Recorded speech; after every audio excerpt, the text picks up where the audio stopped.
Bueno, la célebre telefónica de España, Movistar, tiene un voluntariado que financia la propia corporación. Es un voluntariado que se conecta con las demandas sociales en general de los países y en este caso del Ecuador. De ello vamos a hablar justamente con Javier Alvarado. Javier es el director ejecutivo de la Fundación Telefónica.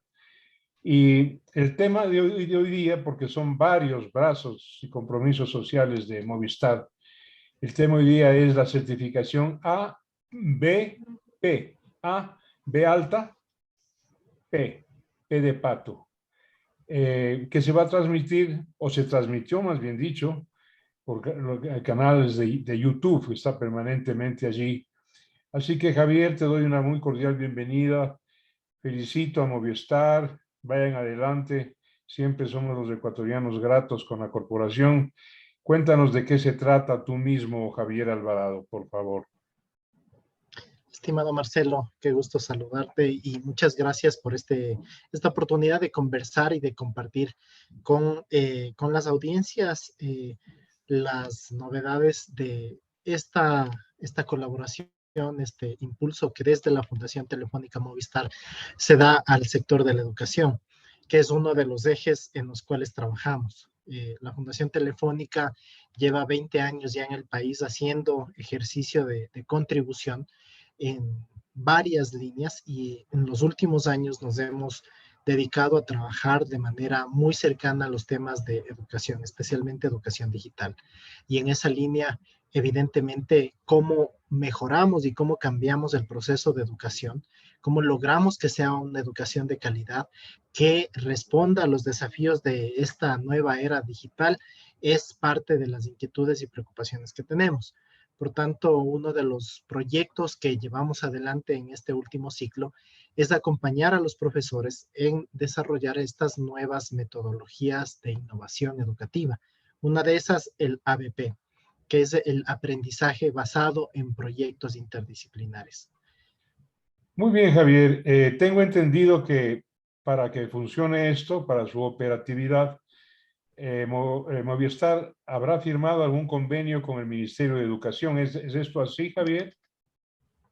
Sí, en efecto, tenemos una relación que está mediada por un convenio con el Ministerio de Educación desde el año 2017 y que nos ha permitido hasta la fecha acompañar con capacitación, con formación continua a más de 95,000 docentes del país.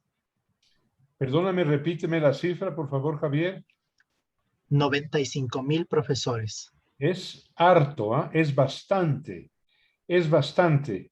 Claro, y todo esto, como dije yo al principiar la conversación con Javier Alvarado, todo esto es voluntariado, financiado, al país no le demanda ningún egreso, por lo cual, pues nosotros agradecemos una vez más. Ahora, Javier, claro, ustedes hacen énfasis en que la educación tiene que adaptarse a los nuevos sistemas informáticos, a las nuevas tecnologías. Cuéntanos un poquito en qué consiste esta adaptación, cuáles son las novedades, qué es lo que los docentes, los profesores tienen que aprender para operar. Javier. Bueno, creo que la pandemia nos ha dado algunas evidencias de la importancia que tiene ahora la tecnología digital como un elemento que nos conecta, que nos permite eh, entrar en relación más allá de nuestras fronteras físicas.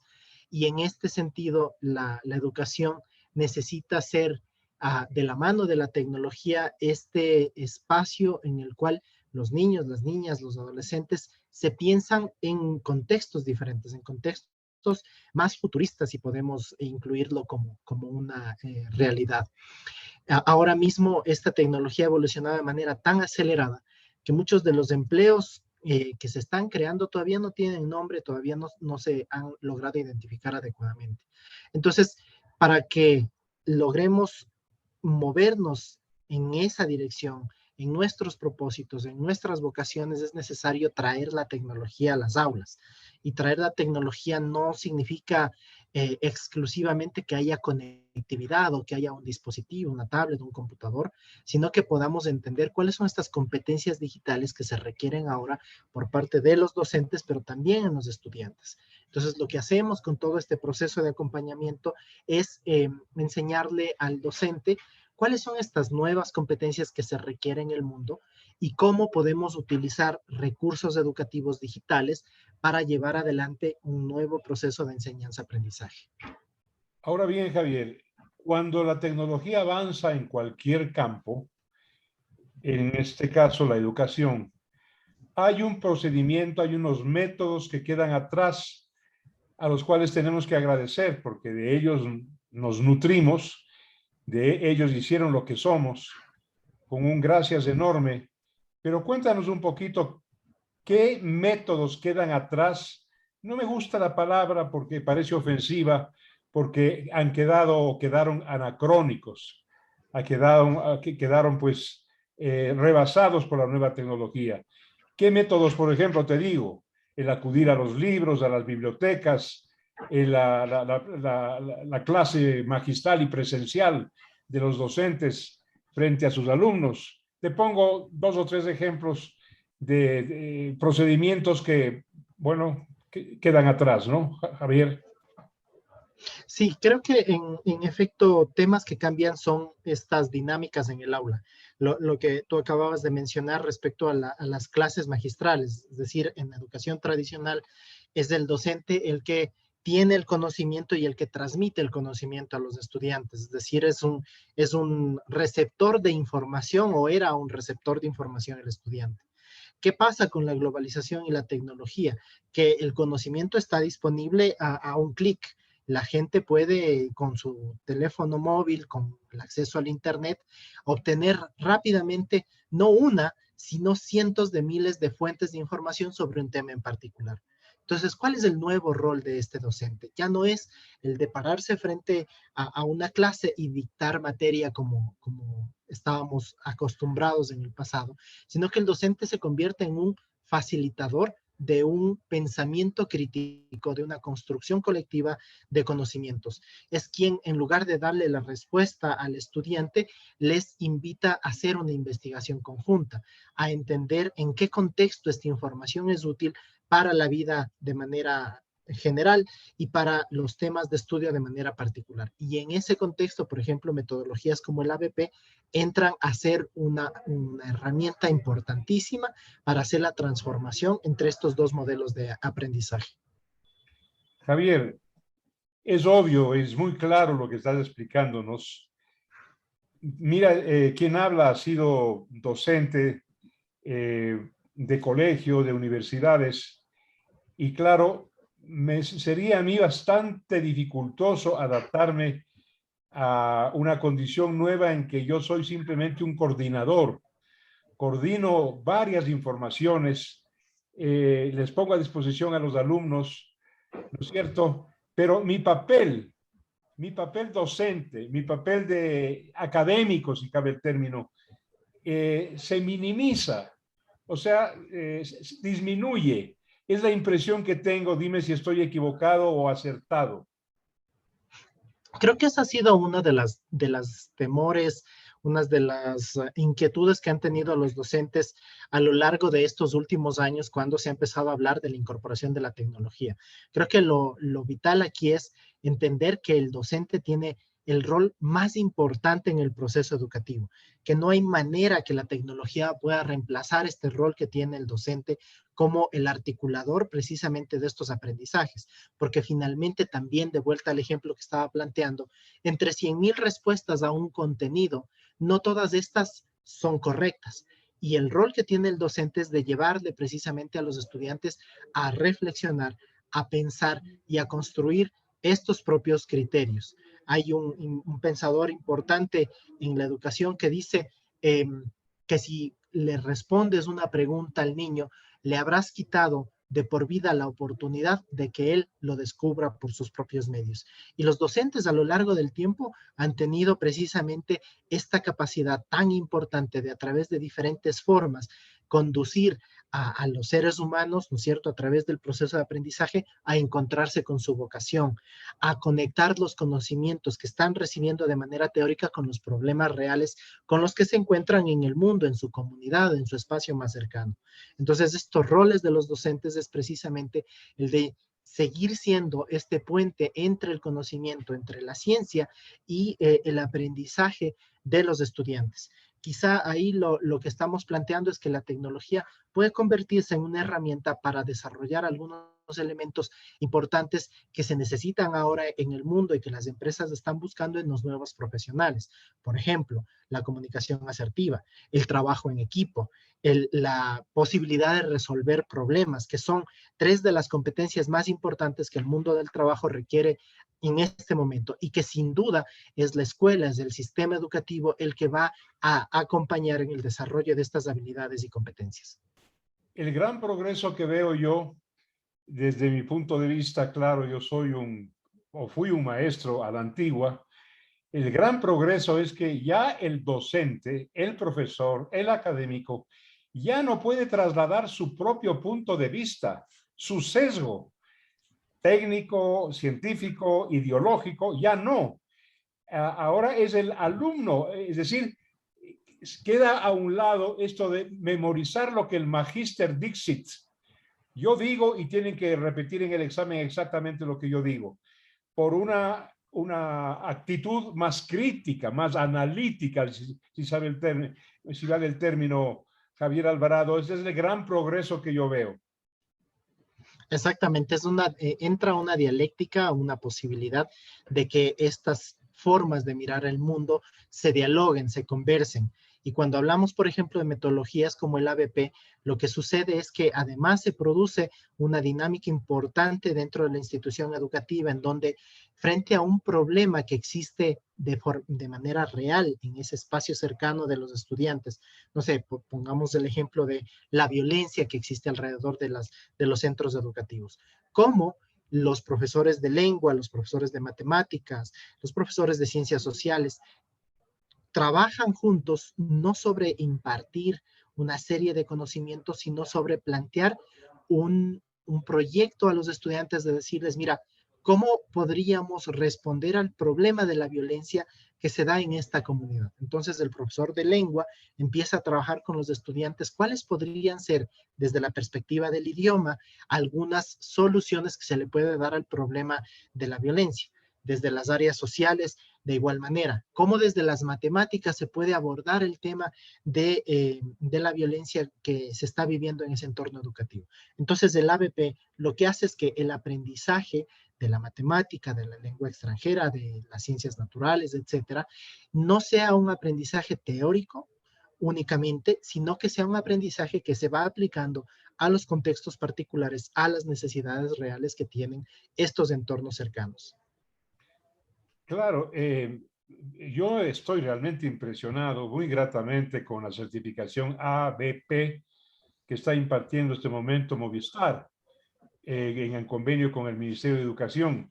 Otro progreso que yo veo es que la posibilidad de plantear un problema, cualquiera que este sea, un problema social, un problema económico, un problema comercial, cualquier problema, y conjuntamente con la participación de los discentes, de los alumnos, encontrar vías de solución de tal manera que cada uno participe, que cada uno piense, que cada uno pueda crear. Ese es el otro gran progreso que yo veo con estos métodos avanzados, Javier Alvarado. Y además, Marcelo, que la tecnología ahí permite amplificar todo el proceso de discusión, de diálogo, de aportes que pueden tener los estudiantes. Un ejemplo de cómo la tecnología puede ser efectivamente un cambio entre las dinámicas tradicionales y las actuales es que en un aula como las que existen en nuestro país, ¿no es cierto?, con un promedio de 40 chicos, el que todos puedan opinar durante el periodo de clase es complejo, no se puede escuchar a todos al mismo tiempo. Entonces el docente tal vez escoge 4 o 5 aportes de los estudiantes para que puedan expresar sus ideas, expresar sus opiniones. Pero la tecnología puede generar estos espacios de interacción en tiempo real en donde todos los estudiantes pueden escribir en un tablero digital qué es lo que piensan. Y la inteligencia artificial lo que hace es ir agrupando por asociación cuáles son estas palabras que más se repiten entre los estudiantes para ir identificando dónde están estos consensos. O pueden hacer trabajo a través de tableros digitales tipo mural, en donde cada uno de los estudiantes durante el mismo proceso, al mismo tiempo, están escribiendo sus aportes y la inteligencia artificial está detrás agrupando estos aportes que están teniendo los estudiantes de acuerdo a las afinidades, de acuerdo a categorías, de acuerdo a un sinnúmero de posibilidades. Entonces, lo que hace la tecnología básicamente es apoyar y acompañar este proceso que el docente ya lo está llevando adelante, de diálogo, de construcción de conocimiento, de pensamiento crítico, a un nivel en donde haya una mayor participación, una mayor interacción, como decía María Montessori cuando hablaba precisamente del aprendizaje significativo, y ella decía, hay dos características que son importantes para que se dé este aprendizaje, que sea interactivo y que sea personalizado. Entonces, ¿cómo logramos que la tecnología pueda aportar en este proceso? Es precisamente parte de estas nuevas innovaciones educativas que se están llevando adelante con las certificaciones. La palabra certificación es una novedad, pero engloba o abarca novedades, claro, perdón la redundancia. El sistema antiguo o el sistema que ha estado vigente en el mundo y en el país también es el sistema de calificación, una calificación cuantitativa. Te sacas 7, sacas 6, sacas 8, sacas 9, sacas 10. Ese sistema de calificación de cuánto, número de puntos, ¿no es cierto?, queda reemplazado totalmente por lo que hoy llamamos certificación. Certifico que participaste, certifico que este fue tu aporte. Explícanos eso, por favor. No sé si mi preocupación se hace entender, Javier Alvarado. Sí, cuando se empieza a pensar precisamente en estas inquietudes de cuál es el mejor sistema de evaluación y hacia dónde deberíamos dirigir nuestra atención en evaluación, estamos hablando hacia el desarrollo de la competencia. Es decir, no es tan importante ya o no es únicamente importante el conocimiento que la persona adquiere, sino la competencia que se desarrolla, es decir, la habilidad de que ese conocimiento se vuelva práctico. Entonces, para esto la certificación es importante, para no calificar exclusivamente el conocimiento, sino dar fe, si el término cabe, que este conocimiento es aplicado en la práctica, es decir, que hay una conciencia y una habilidad, pero también hay una actitud respecto a la forma en la que estos nuevos conocimientos o esta información que recibe la persona se tornan efectivamente en un ejercicio que redunda en el sistema, en el espacio, en el entorno en el que se encuentra. Uno de los problemas que tuvo siempre la educación tradicional ortodoxa, voy a planteártelo así, hay una mentalidad mnemotécnica, es decir, el profesor está hablando y yo tengo que memorizar lo que él dice para sacar la mejor nota posible con lo que él dijo. Frente a eso, a esta mentalidad, a este cerebro mnemotécnico, está la mentalidad analítica, crítica, escogedora, selectiva, exigente. ¿Es esto así, Javier? Me parece que lo es. En efecto, cuando hablamos de competencias en resolución de problemas, es precisamente cómo ponemos la posibilidad de que el ser humano tenga la capacidad de manera personal e integrada de encontrar cuál es la mejor solución y que no sea solamente en respecto a una información particular, sino que pueda hacer diferentes conexiones con otro tipo de asignaturas, por ejemplo, si estamos hablando dentro del sistema educativo, pero en la vida en general, que pueda tener una mirada mucho más amplia de un problema, que pueda tener perspectivas diferentes, entender cuáles pueden ser las consecuencias o cuáles pueden ser los resultados si toma una opción u otra frente a un problema en particular. Y frente a lo memorístico que mencionaba Marcelo, evidentemente una cosa que está pasando con la incorporación de la tecnología es que cada vez las habilidades memorísticas se hacen menos necesarias. ¿Cuántos de nosotros, por ejemplo, ya no sabemos más de 1 o 2 números de teléfono de personas cercanas, porque ya en el teléfono digital están registrados sus números, ya no necesito recordarlos, ni siquiera necesito digitarlos, que es este proceso de pasar por la mano, ¿no es cierto? Que el tacto se conecte con el cerebro para seguir receptando o seguir conservando esa información. Y se dice que conforme vaya avanzando la tecnología, las habilidades memorísticas van a ser cada vez menos necesarias porque vamos a tener un aparato al que vamos a estar conectados, ¿no es cierto? Ya muchos hablan de un chip dentro del cerebro que va a ser el que recibe esa información y que nos va a permitir conectarnos con la nube. Entonces, sí, en efecto, lo que tú has mencionado, las capacidades o las habilidades de análisis, de síntesis, de pensamiento crítico son las nuevas habilidades que se requiere potenciar dentro de los sistemas educativos particularmente. Otro tema que me llama la atención y positivamente es que va a quedar atrás ese tóxico de la educación que, bueno, llamémosle por su nombre, que era el plagio, la copia, ¿no? El plagio en todas sus manifestaciones.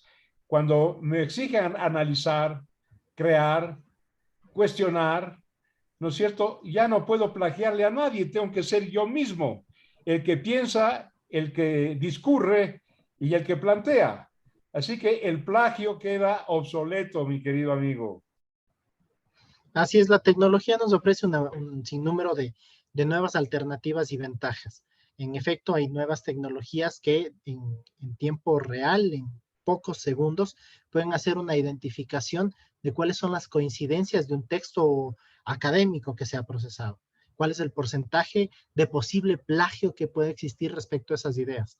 Entonces, estos elementos evidentemente van permitiendo que las personas estén mucho más cerca de encontrarse frente a sus propios criterios, a sus propias reflexiones, y desde ahí también podamos partir hacia una construcción de conocimientos mucho más colectiva, ¿no? Donde las diferentes voces también son escuchadas.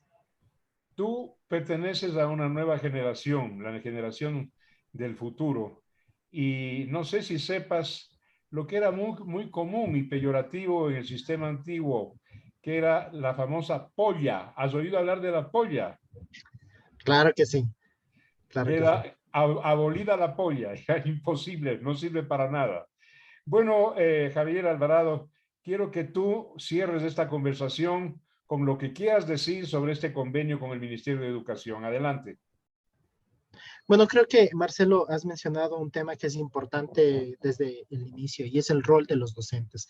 Creo que en este ejercicio, reconocer ese papel tan importante que tiene el docente en la vida de todo ser humano, creo que todos tenemos en nuestra memoria gratos recuerdos de aquellos profesores que nos ayudaron a encontrarnos con nuestra vocación, aquellos docentes que nos ayudaron a encontrarnos con esta pasión con la cual nosotros nos movemos día a día. Y también tenemos en la memoria aquellos docentes que de alguna manera fueron ese bloqueo para nosotros atrevernos a encontrarnos con algún tipo de conocimiento o algún tipo de profesión. Entonces, reconociendo ese papel tan importante que tiene el docente en la vida del ser humano, el que se pueda pensar como alguien que continuamente aprende, que puede desafiarse siempre a encontrar nuevas formas de acompañar a estos seres humanos en su desarrollo, en las formas en las que puede reinterpretar, ¿no es cierto?, la misma historia, en la que puede fomentar la posibilidad de que estos niños y niñas, especialmente de países como los nuestros, puedan mirarse y soñarse como los nuevos astronautas, como los nuevos grandes empresarios, como estos políticos que tanto necesitamos en el mundo con una visión ética, con una visión humanista, con una visión más centrada en los desafíos que tiene el mundo, es importantísimo. Y para eso, si el docente tiene la posibilidad de encontrarse con formas de aprender, como las que ofrece la Fundación Telefónica Movistar, una serie de cursos, más de 150 cursos totalmente gratuitos, abiertos en plataformas 24/7, que tienen certificaciones del Ministerio de Educación, que les sirven a los profesores para sus procesos de recategorización, pues creo que es la posibilidad de seguir haciendo historia, seguir construyendo vidas, seguir alentando el desarrollo de los seres humanos desde sus propios procesos de aprendizaje. Muy bien, Javier Alvarado. Felicitaciones. Tú eres el director ejecutivo de Fundación Telefónica en concilio y en convenio con el Ministerio de Educación por una nueva operación educativa en el país, que haga énfasis en el análisis y en la honestidad. Un abrazo para ti y gracias a Movistar, a Telefónica, Javier Alvarado. Nos veremos pronto. Gracias, Marcelo. Un abrazo.